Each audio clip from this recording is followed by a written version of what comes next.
တယောက်ပဲ သားသမီးဆိုရတနာပဲ ဟုတ်ကဲ့ပါဆရာအမလေးငါချစ်စရာလေးတွေကျေးဇူးတင်တယ်ဆရာ ခဏလေး ပါလဲဆရာ ကြံ့သေးတယ် ဒါကိုကြံသေးတာလားဒါကိုကြံသေးတာလား ဟောအများကြီးဆိုတော့ကောင်းတာပါရှင်ကလေ အများကြီးတော့အများကြီးပေါ့ကျွန်တော်မိမအသေးသေးလေးသေးသေးရပါပဲပြောကိုမိမလိုချင်တဲ့အခက်လေးဆရာအဲ့ဒါဘယ်နှကောင်လဲ ဒါငါမှပူ ဆရာကျွန်တော်မိမကိုမေးပေးပါဝက်နဲ့များမားနေတာလားလို့ ရသောက်ယူသားရသောက်ယူသား ခဏလေးတော့ဆရာ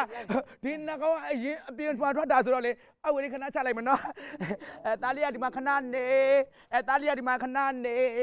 နှကောင်သုံးက 300ပါ 300ခဏလေးမလီ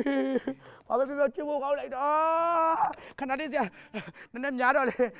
ကိုလည်းမမမဆိုတော့ကိုကကိုပြန်ချရသေးတယ် ဒီပြရက